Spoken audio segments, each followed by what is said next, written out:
各位觀眾朋友對廣告之後，繼續收聽遲朝歸節。呢個禮拜新聞幕後，同你大家來關心兩則主題。上半場我哋討論係黎明節事件。今日呢個節目嘅特別來賓係台北最好大學嘅莊國生莊教授，教授你好。主持人各位觀眾朋友大家好。莊教授，你看你呢件事情吼，2個人咧都提69年嘅時間，你看到新華社發嘅新聞稿寫講黎明節犯下一案做顛覆中國國家政權。你也吹我。對你之前我冇談過有台灣人犯過，也唔是談過中國政府用案嘅催命，我都馬上係升檔。到底你係一陣用乜嘅催，一個台灣人犯案嘅催，佢殺來，你要面對係乜嘅情況？對於中國嚟講，吼，只要任何中國國民吼，啊，做為任何事情，本家就政府因為講你係威脅，嚇中國咧，一個國家 TV， 嚇主要係咧威脅共產黨嘅統治。嚇威脅所謂社會主義之徒，嚇也就全部就有可能本佢用顛覆國家政權罪來判斷。唔過，教授講係所全部嘅中國人，你係係一殺台灣人咧。所以佢用下罪，嚇，佢就代表講台灣人也係中國人啦。有來冇廿套嘅。有來冇廿套，因為假設外國人咯。顛倒就嗰種剪貼罪啊！係啊，你唔係剪貼罪啊！外國人來顛覆人哋國家政權，到世界各國嚟講就會剪貼罪。嚇，唔可以講一個人叛國，因為顛覆國家政權罪到其他國家嚟講就會有到叛國啦。嚇，但係唔係講本國人冇乜嘅叛國嘅問題，只有天然嘅問題。所以一點嚟講，其實中國係呢希望用一件事情，用一嚟催眠來大家講。全世界講吼，一台灣人就中國人，哦，因此呢，台灣人到中國做任何事情吼，就有可能依照中國人嘅法律吼，來處理。我想一點係一個清楚嘅事情。譬如講，最近嘅日本人本佢做戲嘛，哦，唔單止做台灣人，也要裝日本人，好，佢催命係乜嘅咯？剪貼吧，好違反嘅國家安全啦，好，一個概念就冇共用啦。我記得今年正月開始，中國實施一種做境外非政府組織境內法通嘅管理法，呢下兩件事情同黎明節本做起來有關係冇？我想有直接嘅關係。好，因為喺中國國內吼，以前節目有講過吼，好多人抗議兩樣咯，維權，嚇維護佢哋嘅權益，抗議嚇，不管係土地也好，嚇一種反暴也好等等吼，就組織當到按照非政府組織民間團體吼來抗議。好，依家一條團體吼，也有當到人吼，想同香港、吼台灣、吼各地嘅一種民間團體串聯，吼同一片學習嘅經驗也好，吼分享一種嘅過去嘅一種嘅抗爭嘅一種情況，吼也好，等等。所以中國又一直都講一種勢力吼，吼一定愛這種愛處理吼，就像剛才面前講過一句話，很多講動亂要撲滅於萌芽階段啦。吼，而家佢就因為內部吼冇像以前咁問題呢，一種嘅民間團體吼，哦當到問題，吼而且打敗抗議吼，一種能量越來越大，所以佢知道愛管理。一點吼，不管係咩有黎明節嘅事件吼，中國對一件事情咁知道講愛嚴格嚟愛對待吼，已經發生嘅，所以佢一種就講一個管理內部嘅民間團體，特別係不准吼，境外台灣、香港嘅一種嘅民間團體走到中國去發通，吼去串聯，亦係佢主要目的。喺只講法噃，我記得上擺場教授來時節，拄好係52人，結果嗰時節劉慧作為總上任，其實當明確嘅講，你50人就係中國。到底有可能呢下擺中國嘅動作，第一係報復總上任講嘅同法，第二係前部嘅，你也作為一個大陸學生啊，講佢係間諜，係咪呢下兩件事情要再調到呢下擺嘅黎明節？從1949年以來吼，中國從來就講台灣係中國嘅一部分。呢係始終咁嘅吼，一同埋個國片事件，萬人做主義吼，我想冇乜嘅關聯。佢始終就會咁樣講，你講嚇，即係台灣人都去到中國，嚇也唔係拿護照啊，嚇也係台貼片嘅政權嘛，然後嚇種種嘅情況，其政府台灣佢又唔係講國外啊，我都境外嘛，嚇港澳台係強強下，所以佢始終就會不斷地顯示講台灣係中國嘅一部分，同萬人講唔講冇乜嘅影響。佢所以講作台灣人哦，也唔係體白作台灣人啊，嚇作台灣人咧作同多啊。台商也有做噶，然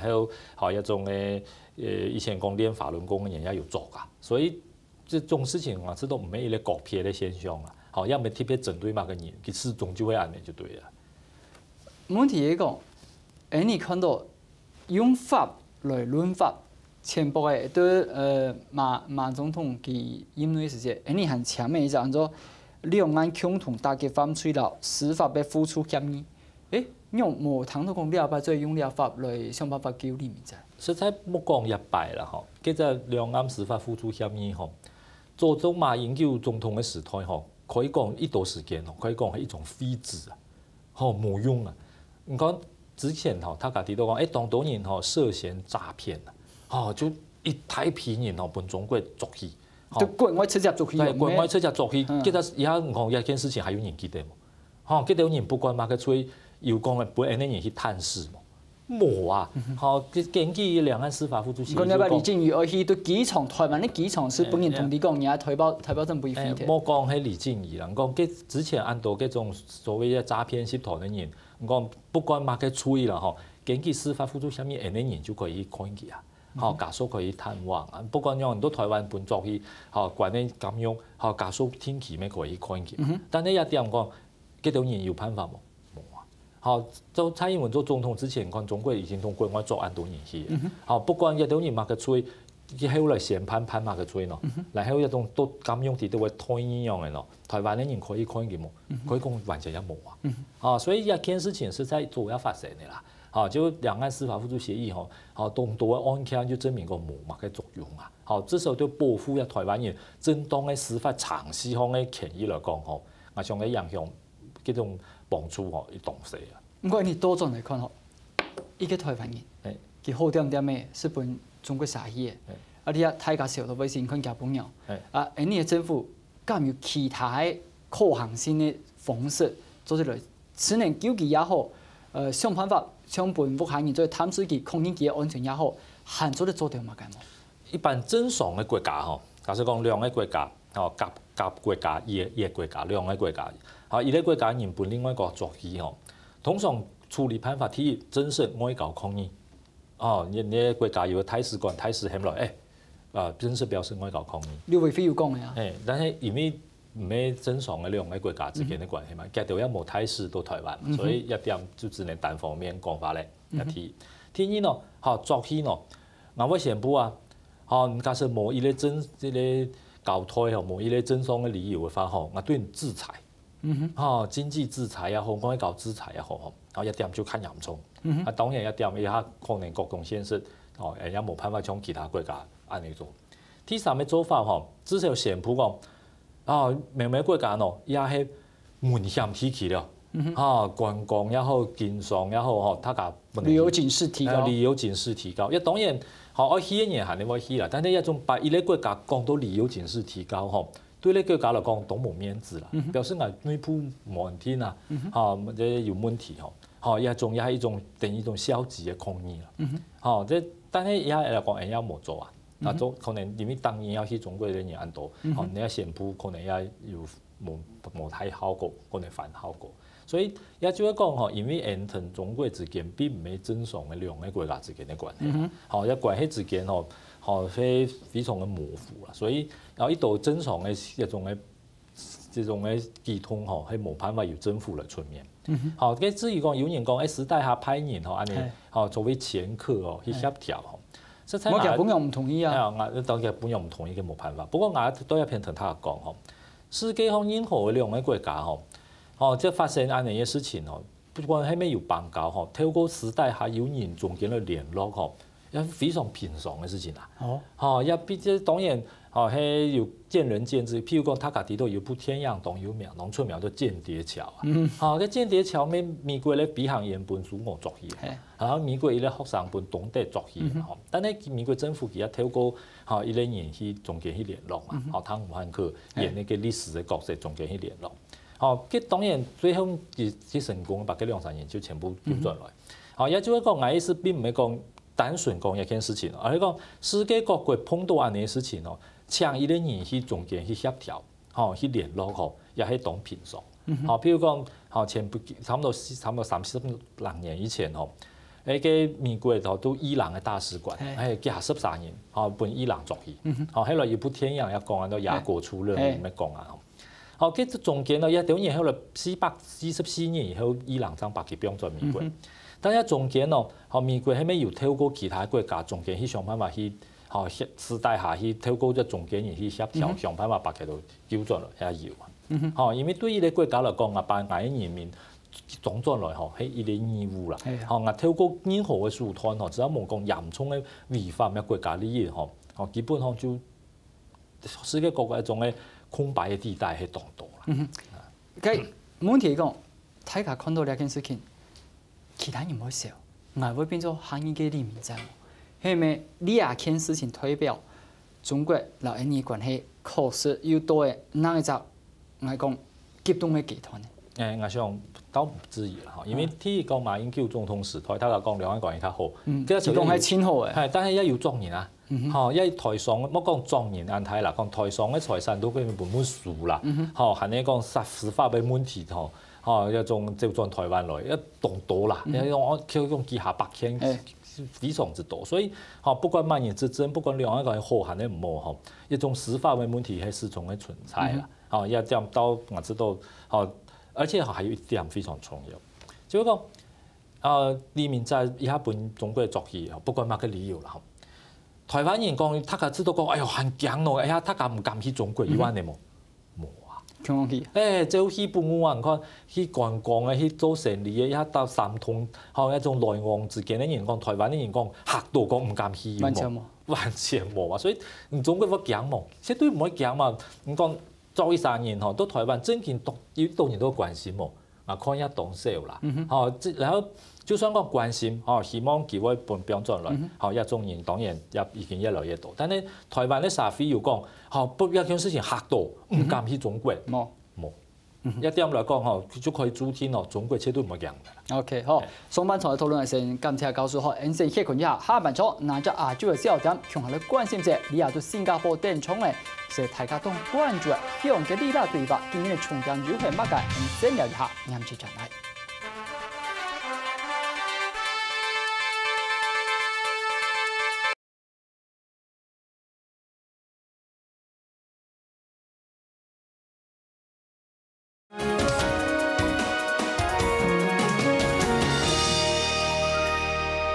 剛進到討論現場，下半場嘅關注你啊，超過50個國家對新加坡電廠嘅香嘅呢啲對話，告訴你對話做咗按多年，從今年嚟看有哪啲重點？因對話時間當久以前就會一個各國溝通啊、友誼嘅一種平台，但係因為參加國家非常之多啦，所以真嘅要非常沉密嘅討論也唔係容易，而且佢唔係國際組織啦，所以冇表結係呢一種嘅。給予肺炎的一種權利義務也冇，因此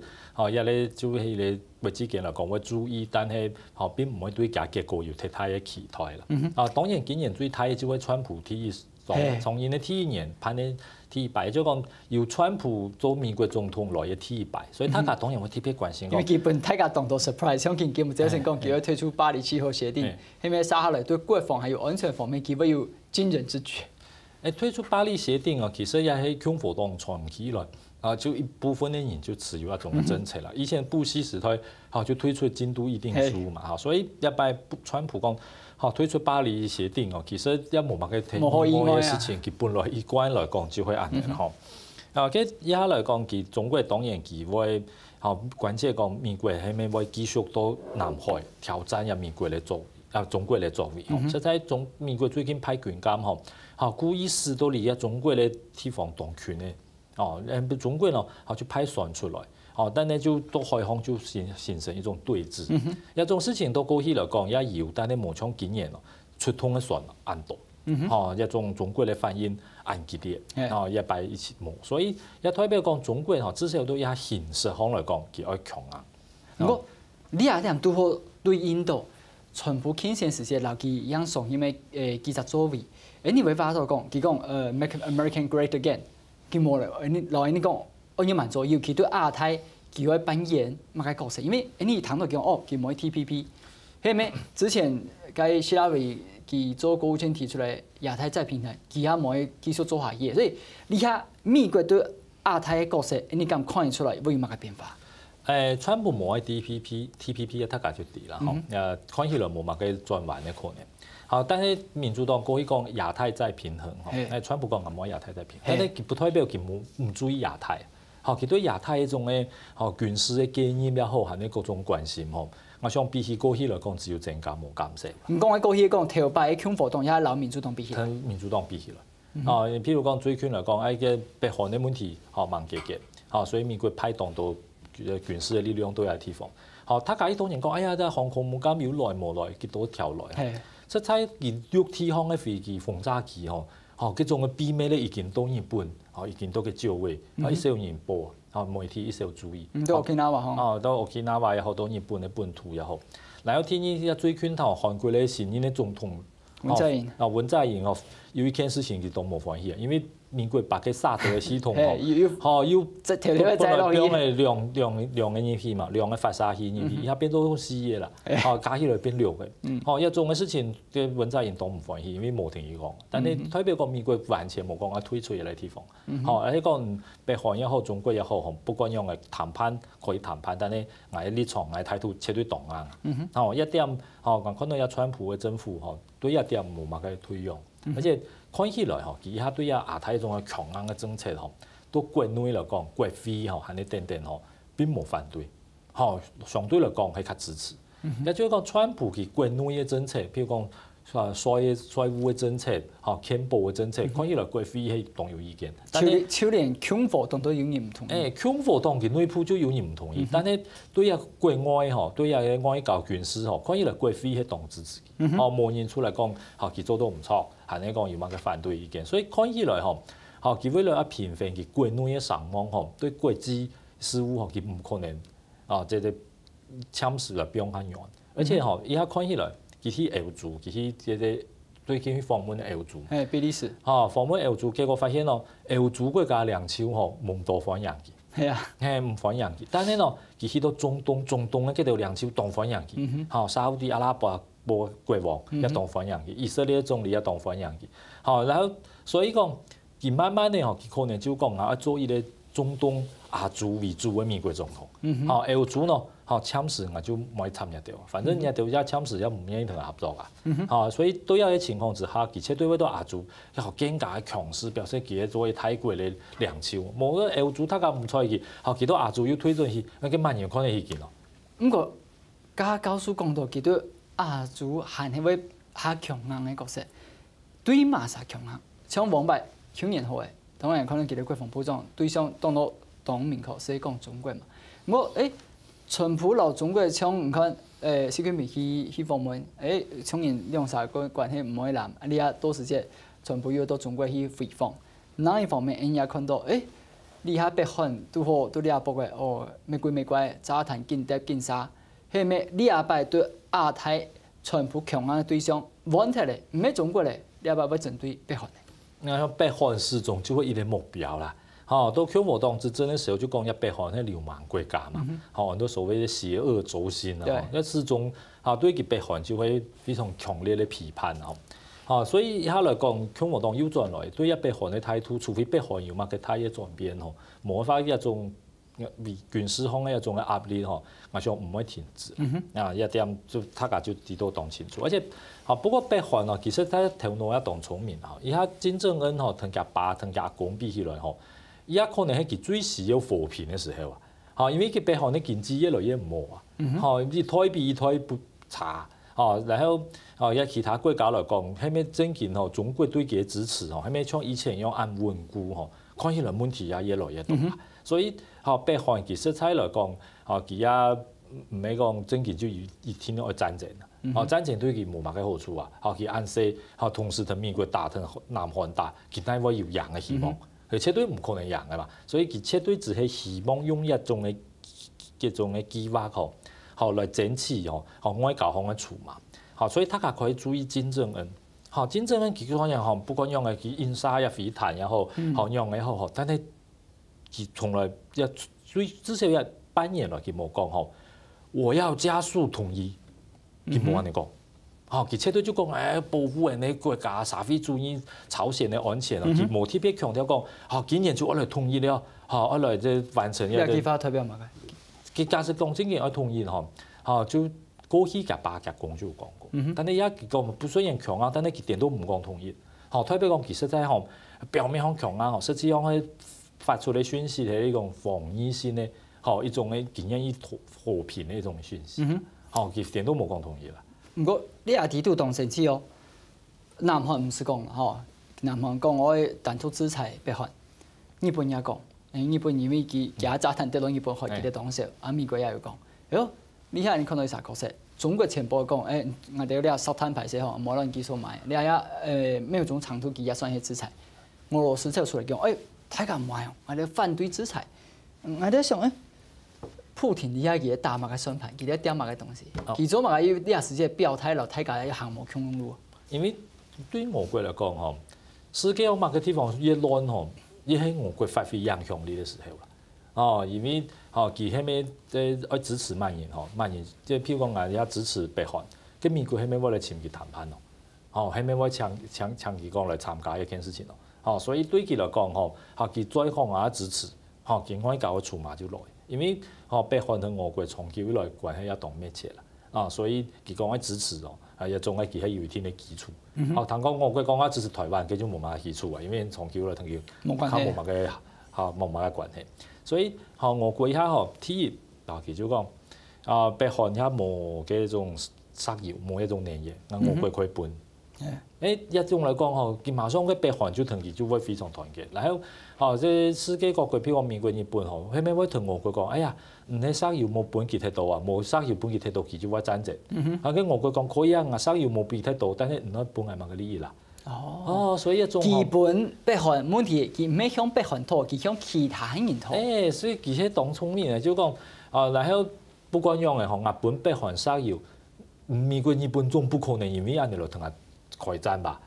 所以對人嚟講係非常嘅有彈性嘅嘛。然後佢這種對俄國嚟講，北韓土地面積也好，對佢嘅東亞嚟講影響也當重要啊。所以利用北韓還可以作為佢嘅外交一個新嘅籌碼。我元旦中國同北韓關係也當好啊，做乜嘅？你睇連習近平也留佢嘅變面嘅，因為唔講嘅你好處啦，籌碼論對中國應當也適用啊。中國基本上因為中國有咧台灣問題啦，所以都真正按咁樣想，佢講俄國同佢合作佢基本上俄國係看到也美國，看到也日本，但係中國因為有咧台灣問題，所以中國仲有一種可能就會講幫外北韓出賣鐵，挽起美國對台灣問題嘅擁護。你係買嘛？譬如講，中國同美國講，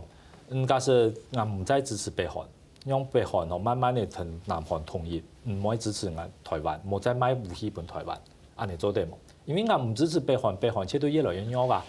安尼北韓問題早晚一定會解決啦。我同聽數解決伊個北韓問題，唔聽數我解決伊個台灣問題，安尼做得冇？你那樣講，本來想到你遐開始行上呢條路嘛？中國始終就會安尼想啦，但美國嚟講，北韓假設越惡，問題越多，一種中國拿北韓來揾台灣嘅可能性就可能越大啊！因為北韓假設點點當平天當和平，美國唔是擔心佢，當然也不必拿佢來揾嘛嘅。但係假設北韓越來越惡。問題越來越多，美國非常嘅頭腦動痛，哎呀，很麻煩啊！佢係咪用其他各種嘅手段挽持北韓嘅和平啊？一點來講，台灣嘅問題就會較大啦。因為美國以前為到韓戰，佢犧牲咗幾十萬人。而家假設再發生戰爭，佢也不可能不介入。按你佢絕對會有人嘅一種人命嘅犧牲。因此呢，佢不希望發生戰爭，也係佢最高嘅戰略啊。所以到一種情況之下，北韓越惡越亂一種對台灣嚟講可能本人家做出嘛，本人家拿去玩嘅可能性有提。咁